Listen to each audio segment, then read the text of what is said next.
right, everybody, welcome back to yet another episode of Horror Hole. I am one of the chimps that was caught in the cage at the beginning of the movie, Wyatt. And who is here with me today, as always? And I'm patient zero of the slave virus, Cody Briscoe.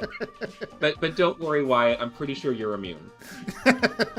Ooh, and today we're going to be talking about 28 Days Later, directed by Danny Boyle, and maybe not a classic, but a movie that I remember very fondly from that era, like the early 2000s and everything. And, very influential movie, for sure. Yes, and then coming back to it, holy fuck, it's really good. Yeah. Like, this is, like, not just like, oh, this is a good horror movie. This is cinema, baby. Yeah, yes. This is like, man, if you're angry about, like, movies now, check this one out, because it's super low budget. I mean, maybe not super low budget. It's, like, decently low budget. It's, you know, not made outside of Hollywood, so, you know, it's a UK movie and everything. And I don't know, yeah, I guess it was very influential in that it sort of set the standard for, like, a new wave of zombie movies.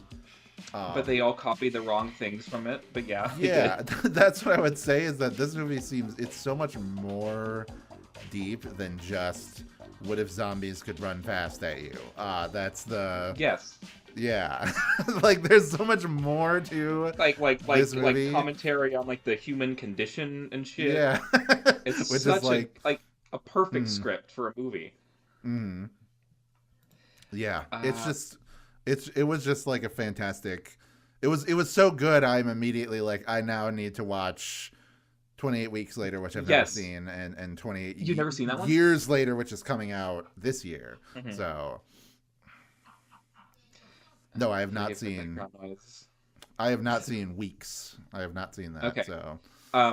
hopefully we get to cover that soon on the show then, because I really want to watch it. Yeah. Yeah, but so needless to say, those are kind of our first impression, is that we're kind of stunned by how great this movie is coming back to it. Yeah. I do want to ask, what is, you know, we've talked about different genres of horror movies. Do you have any, like, specific love for, like, the zombie or, like, apocalyptic kind of horror genre? There's a few, like, I have watched a lot of zombie stuff. It's never been one of my favorite genres, but I do think that it does have, like, the ones that are really good are, like, classic movies. Yes. Like the George Romero stuff is pretty good. The Return of the Living Dead series from the 80s is also really, really fun. This I watched. I'm very famously have a Daryl Dixon pillow, and I've had people ask me, like, oh, am I like a huge Walking Dead fan? Which you probably remember. I watched it for a lot longer than most people did. Yeah, I mean, that show also went on for fucking ever. So I feel like you watched it, and then I was like, wow, he really stuck onto that show for long, and then it went on for like twice as long. It was was it like season 5 or 6 or something that, like, it was like 5 when I fell off. Yeah. Yeah, and then it's like 12 seasons long or something like that. So it's insane how long that show went on for. Yeah, so that's probably like a more recent version of, like, a zombie type story. Like that and The Last of Us are probably, like, the two more modern ones that also that take a lot from this and, like, The Road, which isn't a zombie thing, but it is a pandemic wipes out most of the life on Earth and yada yada yada. The Crazies, that's what I was going to bring up. Go ahead. Yeah. And I love The Road. I think that's probably my favorite Cormac McCarthy book. Sorry, you Blood Meridian people. But whatever. But yeah, that's I just wanted to ask like what your experience with and what your vibes were. I feel like every zombie movie kind of has the same moral. Like, after the world's ended, humanity is the real monsters. Mm-hmm. But I feel like this movie, it kind of delves a little bit deeper than that. Like, there are people that have gone insane. There are people who are living life and seemingly as happy as they can be. And Hmm. I don't know. It feels like it's rather than everyone turning on each other, it's more like just like kind of a reset for society and to just see Yeah. how it functions after that. Yeah. It Uh, also does remind me of like The Stand, yes. which is one of my favorite books. Hmm. And Stephen King, obviously, so we have that. And yeah, I would say that this it's very I don't want to say cozy, I guess, but like it has like a sort of like a matter of fact, down to earth quality to I, it, where you kind of like get into a flow. And there's like that middle portion of the movie where it's just them mhm. like going from place to place, and like that. It did honestly. I was like, you know what? Maybe there is like good in this world, and that's sort of the Yeah. like point is to like take you off kilter for when things go to real shit during the Hmm. third act, Oh but God. um Um, but I'll say that like for the modest budget of the movie, the like cinematography, the tone, the music, like everything is oh my just like God, the music. so fucking good. It's just like Hmm. so good at like setting the tone of the film. But Yes, yeah, it was Cody. Yeah, go ahead. shot on a digital video, which I think Yeah. is also like key to this movie because Mm-hmm. like even the sequel 28 weeks later, it didn't switch fully over to film. It was shot half and half, half digital, half film. Mm-hmm. But this just the early 2000s digital aesthetic works so well in creating this like bleak feeling for a lot of Mm-hmm. this movie, and it was shot on, I don't know the exact model, but it was a higher end digital camera. It was like a Yeah. professional one, but it looks like it could have been shot with just like a Sony Handycam, really. Mm-hmm. It, Yeah. it just yeah, and it ties into, I'm sure this is 2002. There was just such a bleak feeling about the state of the world at that point. Like, Mm-hmm. yeah, this movie makes perfect sense why it exists the way it does, and yeah. Yeah. So that's all our groundwork. I wanted to Mhm. ask you like how you wanted to talk about the movie. Do you just want to go through it, or Yeah, do you want? Yeah. Okay. there's a there's again, I don't have as many notes as I normally do, but I think that's also because I was just so kind of engrossed in it. Mm-hmm.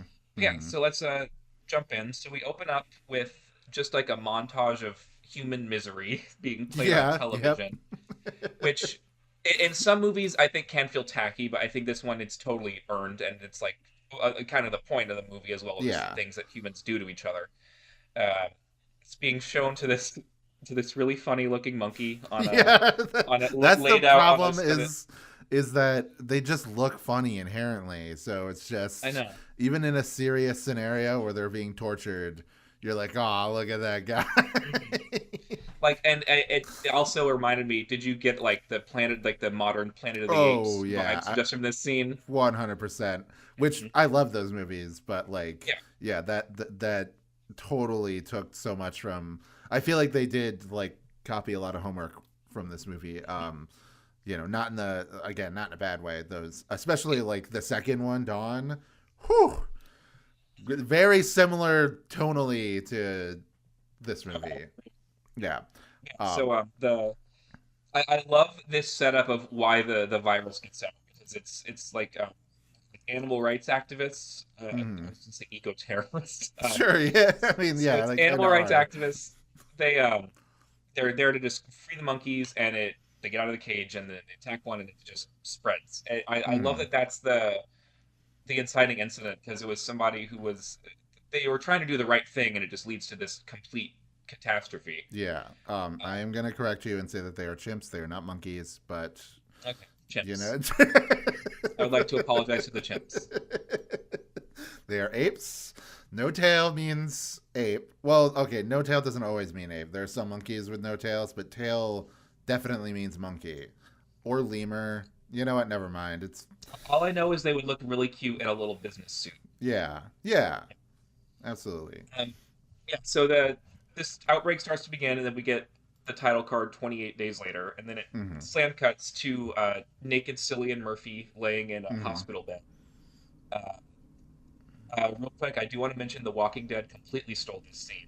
this Uh-huh. premise because this is how Rick wakes up in a Okay. hospital after the apocalypse, and that comic started like I think a year and a half after this movie. I'm pretty sure. Okay. Yeah, do we want to talk And about like some of the actors in the movie, or do we just want to like talk about them as we like get to them in the I think plot? as we get to them, Okay. but well, to starters, Cillian Murphy is great in this movie. I mean, he's a Hmm. world class actor. Yeah. Uh, I love how Jim is. Oops, he's not like it feels like he's being born into this world. Like it feels Yeah. like he's just like a complete blank slate character. It honestly kind of reminds me a little bit of Shinji in Evangelion in the Mm. sense that like once he arrives to Tokyo 3, it's kind of like him being birthed into this new world with no like Yes. uh prior I don't know ties. Yeah, exactly. Uh, Like his connection, whatever his previous life was, is almost like irrelevant to mhm. what it's going to be now. This is like the beginning of his second life. Um, the the That's montage of him like going around, like that first like scene really setting the tone, and like how empty and desolate London is, like with the music and everything. I was most just iconic scenes in any movie. yeah, I was like immediately blown away, and I was like, oh, this is like for real, fucking really good. Like Mhm. this is the real deal.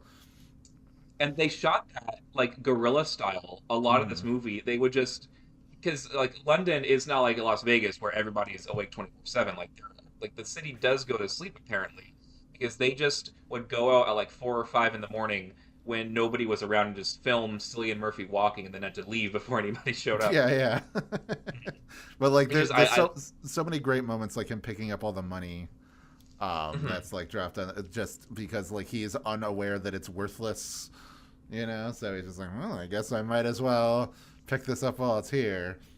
And um one note, and we'll circle back to this at the very end of the movie, is like there's not a lot of dialogue for a while. It's just Jim yelling out "hello, hello" like mhm. into the distance. Again, apologies for the background noise. No, it's Uh, okay. uh, yeah, so everyone's gone. He goes to a church, and it's like just this horrific mass grave of people, and it's so Hmm. fucking bleak. Yeah. Um, Real quick, a thing I want to touch on, and this is something that Ryan Hollinger mentioned, is that a lot of Jim's character that you can interpret as kind of him seeking out like a father. Hmm.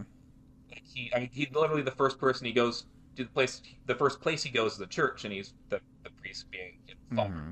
And then Hmm. he kind of goes from male figure to male figure, and they let him down, and the story culminates with Jim having to take action for himself and be his own person essentially. Yeah. Yeah, and that's a really good interpretation, which isn't necessarily to say that the other people are like bad people necessarily. They're just like put into this extreme Yeah. situation. Even someone in like Christopher Eccleston, which we'll talk about, like Hmm. I don't know. Like I have a hard time considering him like a pure evil villain or anything. He's just Yeah. sort of like the ringleader of this group of people who are like all fucking stir Insane. crazy and Yeah. you know like are doing terrible shit, but like are you know again are He. stuck in a horrible situation that is Yeah. like causing them to evolve into these like evil people. So The way that character is played is very much like he doesn't have like an evil personality. He seems like really haunted. Uh, mm-hmm, mm-hmm, it's just like he's the one in charge of all these bad things that are happening. But he's just another product of this world, basically. yeah, Yeah. So before he meets them, of course, he comes across Selena and Mark, who are like mm-hmm, two other survivors. They kind of lead him into a like a little gas station, and there's this great scene where uh, Selena and Mark are kind of catching him up on what's happened. And she's like, it started out on TV far away, and then it was just suddenly it was outside your streets mm-hmm, coming in through your window. Uh, Mark talks about how he was like his family had money and that they were trying to escape, and eventually like somebody got sick and it caused a mass panic, and people were like trampling each other. He saw his own father. It's just really, mm-hmm, really, mm-hmm. really dark and compelling stuff. Yeah, and it's Uh, very heavy shit to drop on a guy's lap who just woke up from a coma. It is just like what the fuck is going on? Just sort of like coping with all of Yeah. that. Like I was really feeling for him in that position because it's like, yeah, that is just a very compelling character hook right off the bat. As like a coma survivor wakes up in the most insane possible like paradigm shift his world has ever Yeah. or will ever see. Um, let's see. So Jim, of course, wants to go find his parents, and it's kind of darkly funny about how they're both. Oh yeah, we'll go find your dead parents because they both just know like they're dead. So they go to the house, and again another fucking super heavy moment is Mm-hmm. him finding his parents' bodies. They're just they had killed themselves. They overdosed on like Mm-hmm. pills and vodka, and like the mom is holding a note or a picture of Jim with a little letter on the back saying like, Yeah. we're joining you in your sleep. Don't wake up. It's just God Yeah, damn. that really that was so fucking, especially like we just talked about Midsummer, which also had like Oh, a you're right. suicide Hmm. at the beginning of the movie, with dead parents and everything. So it was like, but this is more they are taking the action because they're like, well, this world is dead. Our son might as well be dead. In their head, that's probably what it was. And then, Yeah. yeah, just like having that note just in case he ever finds it. It's just like, yeah, just and having him like break down over that, like finally realize everything that has happened and how his The world has entire world is changed. gone. Yeah. Yeah, it is just like very powerful early on. Yeah. Let's see. They try to stay at Jim's place, but the infected find them. And I Mm-hmm. guess real quick, we can touch on them now. Like the portrayal of the infected is so good in this movie. Like I totally get Mm-hmm. why Zack Snyder, that hack, ripped it off for his Dawn of the Dead remake.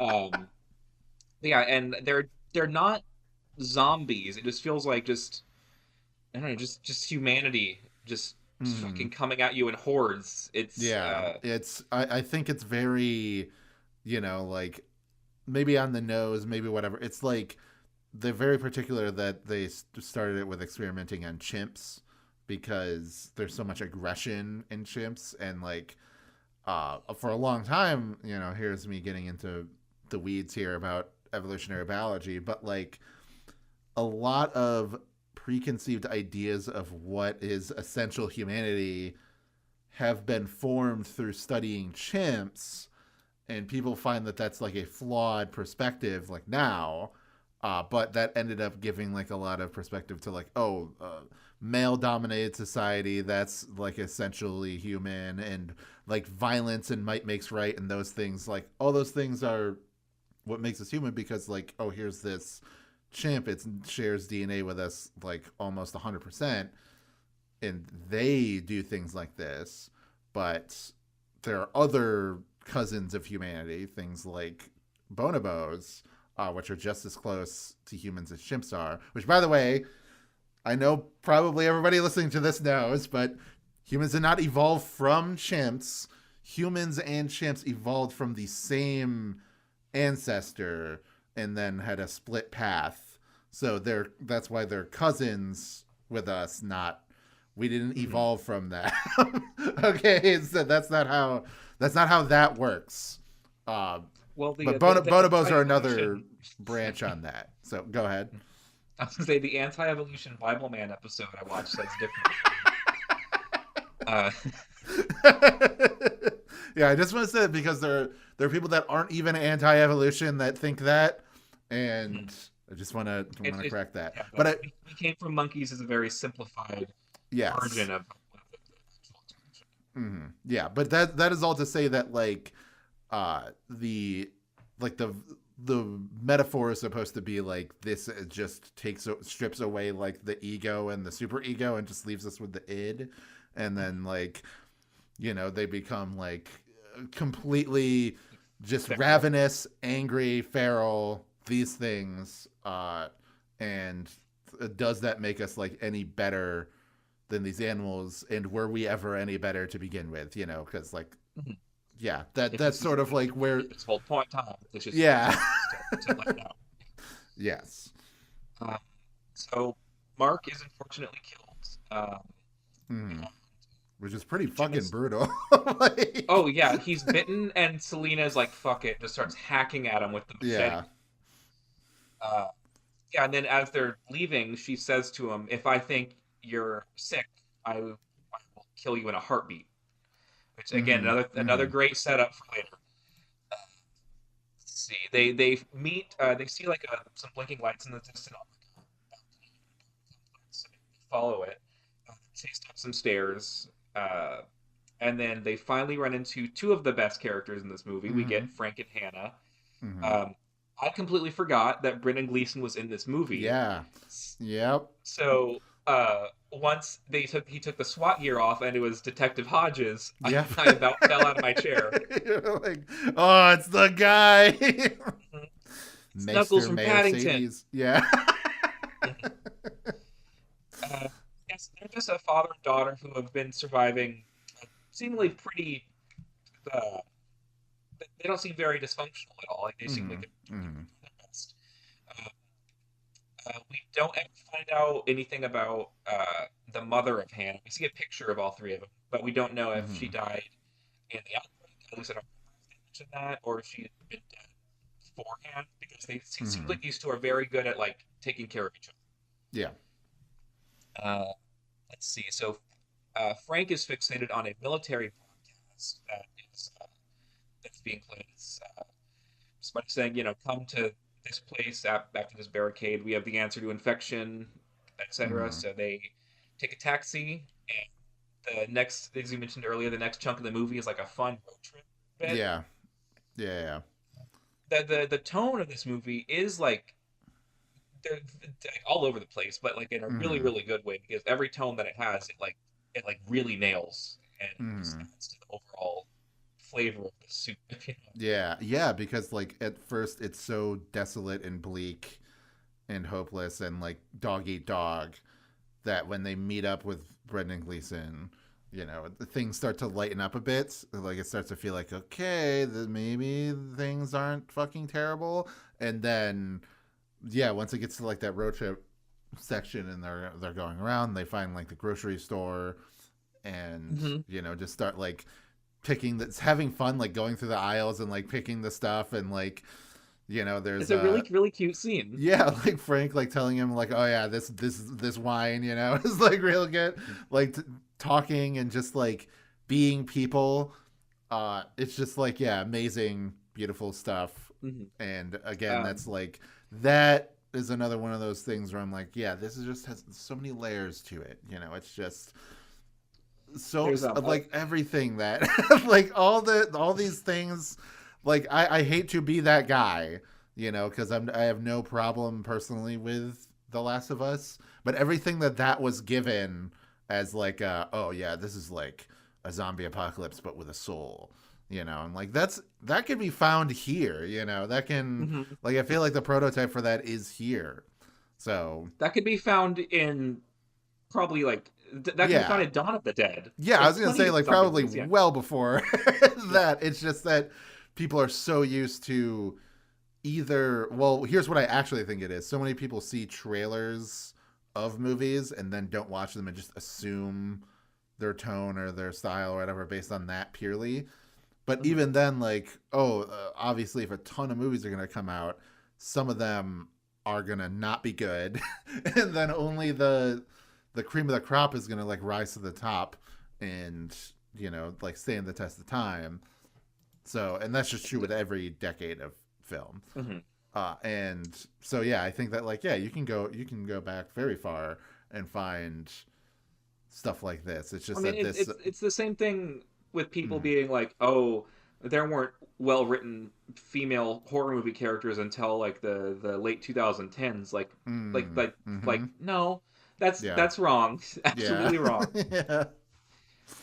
But another a shot I really want to point out, and this is one of my favorite shots in the whole movie. It's when they're driving, they have this little taxi, and they're driving through like a field of beautiful flowers, and they're off in the distance, so it's just extreme. The extreme foreground is just rows and rows of flowers, but it's on the digital video. It's so kind of blown out and Mm, unfocused. It looks like a painting. Like yes. it's a really really fascinating. Yeah, very Just striking shot. Hmm. So yeah, so they're having really fun. They're having a really good time. They stop at another store, and then Jim finds a dead baby, and the mood gets soured immediately. Yeah. Um, as soon he sees it, and me and Jim at the exact same time went, "Oh Jesus!" Yeah. Uh, let's see. They have a cute little picnic. What's it say? Oh, Selena gives Jim a little peck on the cheek.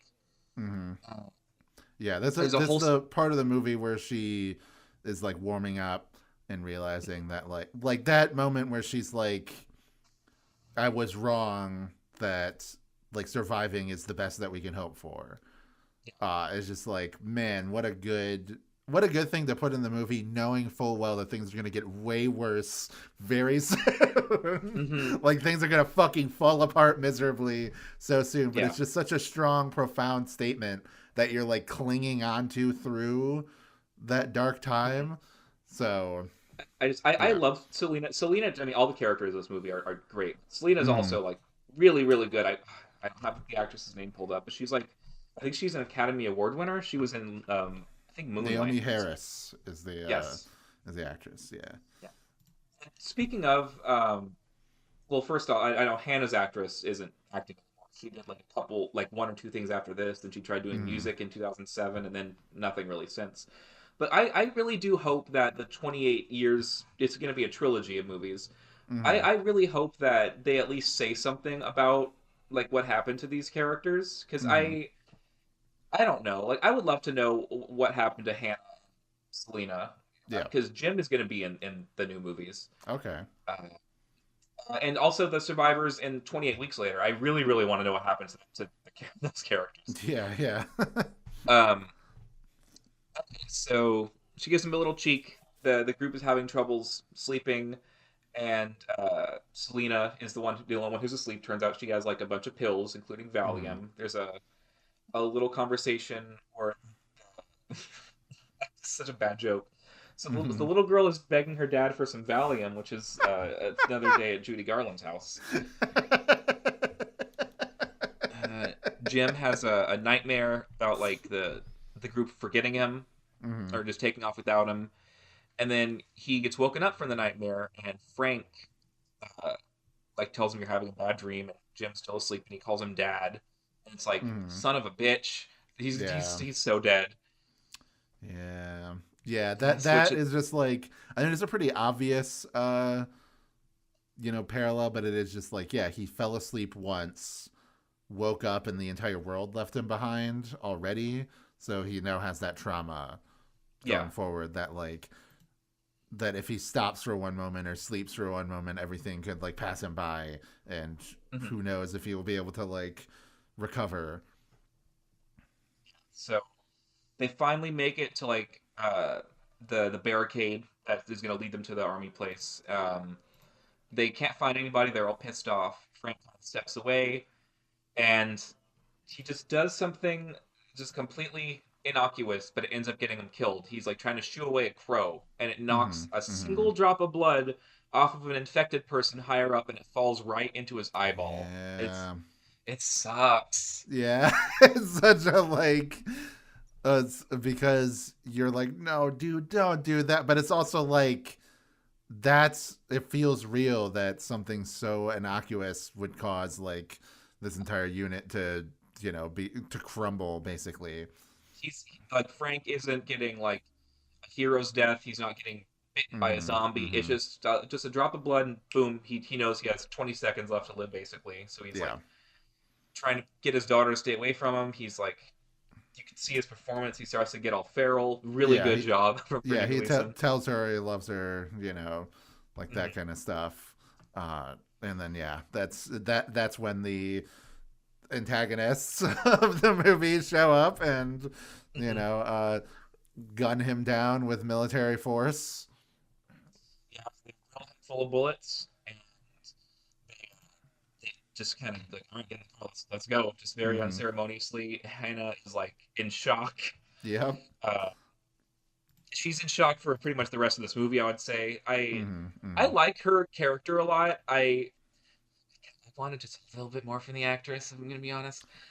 Yeah, I think that But she's definitely a little bit lost after her dad dies, just because like they sort of like functioned as like a unit, and then she yeah, just now sort of she's with becomes these like two she. strangers basically. Yeah, I would say she's pretty realistic as like what an awkward teenage girl would be like, but Yeah, uh that's not super interesting for like a dramatic movie. mhm. So, it's just like yeah, I do think that she kind of like falls off towards the end of the She's movie. But that's she's not to still say a that worthwhile character. You still care about her. yeah, but definitely like is like you said, you just want a little bit more out of him. So Christopher Eccleston, I want to talk Yes, about him. forgot he was in this movie too. Yeah. Uh, well, I was so When I saw him, gagged. I did the pog, soy jack point at the screen, Hmm. like it's the this is the guy. So we didn't Hmm. get to talk about the like the ninth Doctor and like that era or anything. Uh, so we never got to talk about Christopher Eccleston in Doctors in Disguise. Great So actor. mhm. I saw him in a movie. It might have been a TV miniseries. I can't remember what the hell it was called. I watched it super long ago, but he was like Yeah, played the reincarnation of Christ. yeah. He's so good as that. Uh, Oh yeah, this yeah, was a this would few have years been before. This was like 3 or 4 years. years. Yeah, before Doctor Who. So, Um, oh, he's if he's just hmm such an incredible actor for any role. Uh, and again, he just as soon as you see him, okay, this guy's gonna be such a problem. hmm His name is Major Henry. hmm So he gives him like a tour of this really big brick building. They say it's like a mansion. It kind of looks like like an academy or something. yeah, They have one of their comrades, this guy named Mailer, or Mailer might have been his position, like he might have brought the mail. I don't know, but hmm he's infected, and they have him kept alive on a chain. And I think that's the moment where like, oh shit, everybody here is insane. yeah, Mhm. Let's see. We have there's a perimeter breach showing wire everywhere. Like the big yard that surrounds the building has like landmines and troops hmm in it. hmm yeah. It's like a tower defense. It's like Nazi zombies or whatever from Call of Duty. So they like No, basically like, no, they're on a lawn. It's Plants vs Zombies. oh, right, yeah, yeah. Let's see. One of them makes a pass at Selena.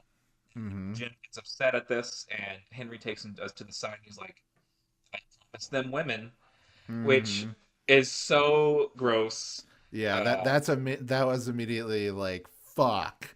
Like it already, you're already kind of uncomfortable with that in general because it's like this is all guys here, and then like him just like saying it, but like the way that he is like trying to be like, look, he's like kind of there's a bit of desperation in his mhm. trying to convince Jim and, trying to like be like, this is just how it has to be, the like things are fucked, the Yeah. world is over or whatever. Man. Yeah. There's a great dinner scene between them where he talks about um, people killing people is what he said what he coins it as like Mm-hmm. that's what I've seen after the infection and that's what I saw or during after the outbreak that's what I saw during the outbreak and that's what I saw for 10 years before Mm-hmm. the outbreak. So that's like Yeah. uh, does a really good job explaining like that character's mindset and how he would be just so cold because he just that's just Yeah. been his life even before the world fell apart. Yeah. And that's just like, I like how every fucking movie that has like something like this where society breaks down, the military is always like people that were in the military are always insane. It's like the Oh, entire planet knows that like putting people into the military and like forcing them to fight each other like does nothing but break their mind and cause them to have PTSD. Like everybody yeah. knows this and it's in all of our fiction and everybody's just like, "Oh yeah, that's just the thing that we just accept that." And then there's like nothing at all like to stop that from happening. Just like, well, we Mhm. gotta, we just got it. These are accepted losses. So it's just Yeah, horrible. Honestly, now another that I'm great saying it instance of out this. loud. As you mentioned, the stand earlier, the military in that. Mm, Love that little plot line of them just collapsing. yeah. Uh, let's see. So they exiled Jim because there's like Jim and there's another guy. I can't remember his name, but they call him like their spiritual leader or something. He's like the last one that kind of seems like he has a bit of conscience. Yeah. I want to touch on this. This is stupid and not a real point, but I feel like at a point, if like they can just jerk each other off, right? Yeah. Like To get the sexual aggression out, like like, yes, totally. dudes in the military have had sex with each other before the world ended. I don't see why the Mm, apocalypse would change that. yeah. But that's Anyway, just like sadistic cruelty on their part, not necessarily like I'm sure they would in the reality of the movie, I'm sure they would, but now that they have this opportunity, they want to like enact their like gross desires. so they escort Jim and the other guy off. Selena and Hannah, they take them up to another room and they try to get him to wear this white dresses. Uh, uh, let's see. Something happens that makes the military need to leave, and Selena starts like really trying to get Hannah to take these Valiums. Mm-hmm. And Mm-hmm. Hannah's like, "Are you trying to kill me?" And she says, "No, no, I'm just trying to, get you really high so you won't care about what's going to happen." Which again, really fucked up. But I don't know if I Mm-hmm. believe her. I think she might have been trying to kill Hannah. I think so. Yeah, I 100% think that that was what she was trying to do because she sees like, all right, there's no way out of this situation. You know, they're gonna do terrible stuff to us, so we're gonna kill each other, and we're gonna like give it murder suicide here, so we don't have to go through with this. But then like, yeah, all hell sort of breaks loose. The fucking climax of this movie, this whole final scene, I couldn't keep my eyes off of Oh, the I was screen. standing up watching. Uh, it's the famous song "In the House in a Heartbeat," which is Mm-hmm. everyone knows this song. It's one of the best songs in any movie soundtrack. It just Yeah. plays like the entire track throughout this extended scene of Jim who has escaped. We don't really got to touch more. He escapes. Mm-hmm. Although it's important to note, during his escape, he sees an airplane. Uh, Yes. so he launches this trap to uh, cause the infection to kill the military guys and give him a chance to jump in and save Selena and Hannah. And Mm-hmm. it's so good because it's like the ultimate test of all the things that Jim has learned so far in the movie about the world and about himself. Mm-hmm. And it's again, yeah, he needs to stand on his own feet. He can't rely Yeah. on anybody else for the first time in the whole movie. And we just see him become like literally covered in blood, murderous. You know, again, very obviously like it's paralleling like how different is he like this from the infected. You know, but not even necessarily in a like I don't know. There's a bit of nihilism to it, but there's also just a bit of like, this is what this world has pushed him to become in order to like save the people he loves. He's like gouging out somebody's eyes. Yeah. It's the same dude that he's beating his head against like a brick wall. Mm-hmm. Uh, it's just great scene, super tense, and then the peak of the tension is it's just Jim and Selena. He's covered in blood, and she doesn't know if he's infected or not, so she's just holding the machete, and then she realizes, oh, it's not. He's not sick. He's fine. And he says that took longer than a heartbeat, which is such a Mm-hmm. great callback. Yeah, and it's so like really like they already you're rooting for them, and then that just sort of like solidifies them as like yes they hopefully things won't go bad for them. So they reunite. Comedic relief. Hannah Mm-hmm. breaks a bottle over Jim's head because she's making out with Selena and she thinks he's Yeah. attacking her, and he's immediately like, "Are you stoned?" Mm-hmm. Um, so Yeah. they try to escape, and then they go to the taxi, and fucking Christopher Eccleston is there because he had been one of the guys that was led away from the compound because of Jim's trap. Mm-hmm. He's back. He's the last man standing. He shoots Jim in the stomach, Mm-hmm. and uh, they I'll say this. This is one kind of weird editing moment. They didn't show Hannah getting into the cab as far as I know. So when she's suddenly behind the wheel, I was like, wait, what? Yeah. Um, so she backs the cab up into an alley where the infected mailer is, and just leaves him there for bait. She Hmm. He rips him out of the window, kills him. I love that it's Hannah that gets the victory over him. Yeah. Yeah, especially because like even though it was an accident that caused her dad to die, it still is like you know, Mhm. like They rub wouldn't have salt in been the there. wound. They wouldn't have been there if they weren't listening to if her dad wasn't listening to that broadcast. Yeah. So the car crashes actually because the gate that they're trying to get through is locked. And then it slam cuts again to 28 days later. We have Hmm. a really quick flash, like a second and a half of Selena trying to like aid Jim in a hospital, and then he just wakes up, and we're suddenly in where exactly it's at. I'm gonna guess maybe it's like the Welsh countryside, maybe. Yeah. Um, Yeah. they're living in this really cozy cabin, all three of them. Selena's working on like a super long piece of fabric on a hand frame sheet. Hmm. Hannah's outside. She comes running in and says like, "Oh, they're coming! They're coming!" So they take the sheet. They all run outside, and it's shown that they have like a giant "hello" written in like Yeah. huge swaths of fabric. Uh, And they just took the O out so that they can finish the word. There's like a yeah, very quick scene, like right before Jim wakes up, like when he's going, when he's almost dead, and is getting like treated by Selena. That you just see the hell of that, and I was like, oh, that's really unnerving right there. That he's it's like, a really creepy shot. yeah, and then Uh, yeah, just finishing it in such a like heartwarming way. I was like very impressed by. the plane flies over. We hear them say, "Let's get a helicopter down." Mm-hmm. Another thing that I love is I love ending this movie on a hello.